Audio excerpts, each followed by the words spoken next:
wabarakatuh. Perkenalkan, kami di sini dari kelompok praktikum perancangan unit produksi hasil perikanan kelompok 16 dari kelas T04 dengan judul perancangan pabrik pengolahan surimi dengan optimalisasi enzim protease dari kulit nanas di PT Bintang Laut. Sebelumnya, izinkan saya untuk memperkenalkan anggota kelompok kami, yaitu yang pertama ada Angger Satriani Muhammad, Kenes Aulia Hapsari, Ariel Tapira Orensia, Amelia Anindita Putri, Emiza Salah, dan Vija Octavia. Dan selanjutnya, mengenai materi akan disampaikan oleh teman-teman saya. Baik, yang pertama yaitu lokasi pabrik. Penentuan lokasi pabrik dapat dilakukan menggunakan beberapa metode seperti factor rating, perbandingan biaya, break-even point, load distance, dan center of gravity. Metode factor rating merupakan salah satu cara yang paling sederhana untuk menentukan lokasi usaha yang sesuai dengan kebutuhan. Dalam metode ini, skor diberikan secara subjektif pada faktor-faktor yang telah ditentukan. Karena penilaian yang cenderung kurang objektif, dalam studi literatur kali ini penentuan lokasi pabrik dilakukan dengan mempertimbangkan faktor-faktor yang lebih relevan. Faktor-faktor tersebut meliputi ketersediaan bahan baku, pemasaran, utilitas, kondisi geografis dan masyarakat, transportasi, tenaga kerja, sistem pengolahan dan penanganan limbah, karakteristik lokasi, serta peraturan perundang-undangan. Visi misi dari pabrik kami yang pertama ada visi berfokus pada keamanan pangan, efisiensi produksi, dan kesejahteraan komunitas lokal. Kami bertekad menciptakan dampak positif melalui kemitraan berkelanjutan, pelatihan sumber daya manusia, serta pengelolaan sumber daya yang bertanggung jawab. Melalui adopsi teknologi terkini, pengelolaan limbah yang bertanggung jawab, dan jaringan distribusi yang kuat, kami berupaya memperluas pasar domestik dan internasional, membangun reputasi global, serta memberikan kontribusi nyata terhadap pembangunan ekonomi yang berkelanjutan. Kemudian misi kami yaitu menghasilkan produk surimi premium yang memenuhi standar keamanan pangan internasional melalui penerapan teknologi modern dan sistem manajemen mutu yang ketat. Yang kedua, membangun kemitraan berkelanjutan dengan nelayan lokal dan komunitas pesisir melalui program pemberdayaan dan pembinaan. Berikutnya, menerapkan praktik pengadaan bahan baku yang bertanggung jawab untuk menjamin keberlanjutan sumber daya perikanan. Yang terakhir, mengembangkan kapasitas SDM melalui pelatihan berkelanjutan dan menciptakan lingkungan kerja yang aman dan kondusif. Selanjutnya yaitu pengembangan proses. Parameter proses ada parameter proses 1 dan proses 2. Pertama, penerimaan bahan baku. Proses 1, bahan baku utama dengan menggunakan ikan mas. Proses 2, bahan baku utama dengan menggunakan ikan nila. Berikutnya metode ekstraksi. Proses 1, ekstraksi kulit nanas dengan etanol. Proses 2, ekstraksi kulit nanas dengan etil asetat. Kemudian pencucian. Proses 1 menggunakan air dingin sebanyak 3 kali dengan NaCl. Proses 2 menggunakan air dingin sebanyak 3 kali tanpa NaCl. Berikutnya kekuatan gel. Proses 1, ikan dengan daging berwarna putih. Proses 2, ikan dengan daging berwarna merah. Yang terakhir yaitu tekstur surimi. Proses 1, penambahan ekstrak nanas sebanyak 1%. Proses 2, penambahan ekstrak nanas kurang dari 1%. Selanjutnya ada kapasitas produksi, di mana yang pertama itu ada total produksi surimi. Pada tahun 2015, menurut sumber didapatkan 105.485 ton per tahun. Tahun 2016, 118,401 ton per tahun, 2017 120.000 ton per tahun, 2018 54.000,86 ton per tahun, 2019 160.000 ton per tahun. Adapun persen total P yaitu 2,63%. Selanjutnya ada total konsumsi surimi dari tahun 2015 sampai 2019 dapat dilihat pada tabel. Selanjutnya ada total persen P yaitu dari keseluruhan tahun didapatkan 0,36%. Dan yang ketiga ada data impor surimi tahun 2015 sebanyak 989 ton per tahun, 2016 1.800 ton per tahun, 2017 1.674 ton per tahun, 2018 2.650 ton per tahun, 2019 2.344 ton per tahun. Adapun total persen P yaitu 0,36%. 3671%. Selanjutnya adalah total ekspor didapatkan dari tahun yang kami peroleh, yaitu tahun 2015 sampai 2019, didapatkan persentase kenaikan atau penurunan yaitu sebesar 1,31%. Untuk hasil kapasitas produksi sendiri, didapatkan M1 yang merupakan total impor sebesar 9,457 dan M2 yang merupakan produksi dalam negeri sebesar 557.972 dan M3 yang akan kami cari, dan M4 adalah total ekspor yaitu 166.097 dan M5 yang merupakan konsumsi dalam negeri didapatkan hasil 258,580. Dan untuk M3 sendiri kami menggunakan rumus persamaan yaitu M1 tambah M2 tambah M4 tambah M5 yang didapatkan hasil yaitu 992.106 ton per tahun.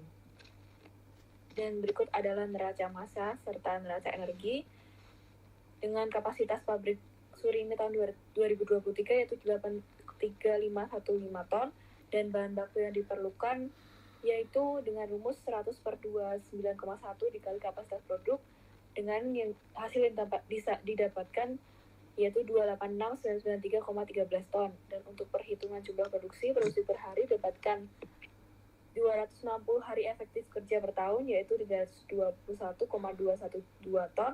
Nah, untuk bahan baku yang diperlukan yaitu 1103,820 ton. Untuk produksi per batch yaitu mengasumsikan satu batch surimi memerlukan waktu 6 jam. Diperoleh hasil 80,303 ton dan untuk bahan baku yang diperlukan yaitu 275,955 ton. Baik, selanjutnya pada neraca massa, pada penerimaan bahan baku mengasumsikan berat hilang di saat penerimaan bahan baku melalui conveyor belt sebesar 0,05%, maka dapat dilihat pada tabel di bawah. Pada ikan yang masuk, beratnya sebesar 275955 dan pada berat keluar itu totalnya 275995.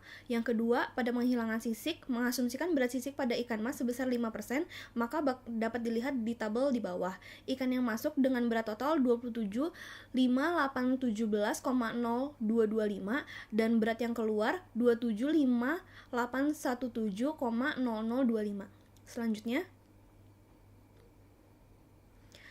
yang ketiga, pada pemisahan daging, mengasumsikan berat daging pada daging ikan sebesar 25%, maka dapat dilihat pada tabel di bawah. Berat ikan yang masuk dengan total 26,1714, berat yang keluar dengan total 26,2026,1714. Pada proses leaching, mengasumsikan berat surimi hasil leaching pada ikan mas sebesar 60%, dapat dilihat pada tabel di bawah. Daging ikan yang masuk dengan total 13.1013,0857 pada berat yang keluar dengan total 13.1013,0857.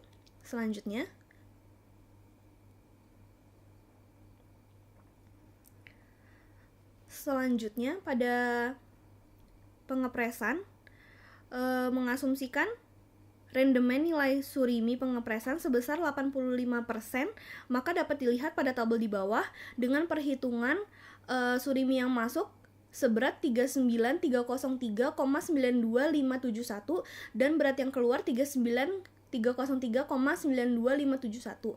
Pada proses refrigerasi, asumsi loss akibat refrigerasi sebesar 0,05 dan dapat dilihat pada tabel surimi yang masuk dengan berat 33408,33685 dan berat yang keluar dengan total 33408,33685. Berikut merupakan perhitungan neraca energi dari kelompok kami dengan diketahui faktor-faktor berupa kapasitas produk leaching, kapasitas produksi cold storage, massa surimi beku, hingga panas spesifik daging ikan beku dengan nilai yang sudah tertera pada tabel. Oke, next. Oke, terdapat dua proses utama yang dihitung dalam neraca energi, yaitu pertama proses leaching dan yaitu proses refrigerasi. Untuk entalpi aliran masuk sendiri dari proses leaching memiliki total sebesar 252.0220,122 kJ dan untuk aliran keluar sendiri sebesar minus 303.34769,86 kJ dengan panas yang diserap bahan dengan nilai Q yang diketahui sebesar 344.515.56,82 kJ dan panas dari sekitar sebesar 172.2577,841 kJ. Untuk proses refrigerasi sendiri, entalpi aliran masuk memiliki besaran total sebesar 123.586.00,63 kJ dan entalpi dari aliran keluar memiliki total sebesar minus 213.14177,2 kJ. Dengan panas yang diserap bahan memiliki nilai Q sebesar 347.945.76,62 kJ dan panas dari sekitar sebesar 173.9728,831 kJ. Next. Berikut merupakan perencanaan biaya. Yang pertama yaitu capital investment. Capital investment sendiri terdiri atas beberapa faktor. Yang pertama yaitu working capital investment dengan komponen berupa persediaan tepung terigu, persediaan garam, bahan pembungkus, bahan tambahan enzim, persediaan bahan kimia lainnya dengan total sebesar 7.739.580.000 dan fixed capital investment dengan faktor berupa mesin pengolahan surimi, tangki fermentasi, mesin penggiling, alat pengujian kualitas, dan mesin pengemasan dengan total 12.900.000.000. Next. Kemudian disajikan tabel yaitu manufacturing cost dengan 3 tabel. Yang pertama ada direct manufacturing cost atau biaya produksi langsung. Ada 3 komponen biaya yaitu bahan baku adalah biaya yang dikeluarkan untuk membeli bahan baku utama. Kemudian ada tenaga kerja langsung yaitu upah yang dibayarkan kepada pekerja yang secara langsung terlibat dalam proses produksi. Kemudian ada biaya lainnya seperti biaya enzim protease dengan total biaya berkisar sekitar 69 miliar. Kemudian tabel yang kedua indirect manufacturing cost atau biaya produksi tidak langsung.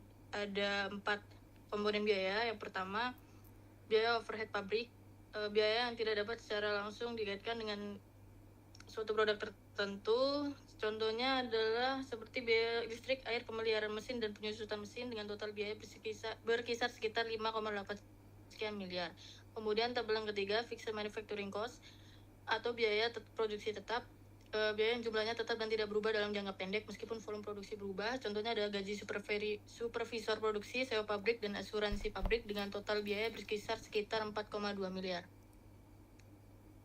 Kemudian ada tabel general expense atau mencakup semua biaya yang tidak termasuk dalam kategori biaya produksi langsung atau tidak langsung. Ada 4 komponen biaya yaitu gaji administrasi untuk karyawan bekerja di bagian administrasi. Kemudian ada biaya pemasaran yaitu biaya yang dikeluarkan untuk mempromosikan produk. Kemudian ada biaya transportasi yang terkait dengan pengiriman produk. Biaya kantor dan utilitas lainnya itu operasional kantor seperti listrik, telepon, dan yang lainnya dengan total biaya berkisar sekitar 360 juta. Kemudian untuk tata letak pabrik, di sini untuk proses produksi surimi dimulai dari area penerimaan bahan baku hingga penyimpanan akhir dengan fasilitas yang memiliki area penerimaan dan penyortiran untuk menerima bahan baku ikan. Area penyortiran dan pencucian ini sangat penting untuk memastikan kualitas bahan baku sebelum masuki tahap pengolahan utama. Kemudian ada area pengolahan seperti penggiling, mencuci, pemurnian, dan pencampuran daging ikan yang dilengkapi dengan mesin khusus seperti mixer, grinder, dan yang lainnya. Kemudian melalui tahap pengolahan, produksi surimi ini dipindah ke area pembekuan dan pengemasan, dan tata letak ini dirancang agar setiap proses mengalir secara berurutan dan efisien, meminimalkan risiko kontaminasi serta mempermudah pengawasan mutu pada setiap tahap produksi. Baik, berikut tadi merupakan presentasi dari materi yang telah kami diskusikan mengenai perencanaan proses produksi produk surimi dengan optimalisasi penambahan enzim protease dari kulit nanas di PT Bintang Laut. Dan mohon maaf dari kami apabila ada salah kata. Wassalamualaikum warahmatullahi wabarakatuh.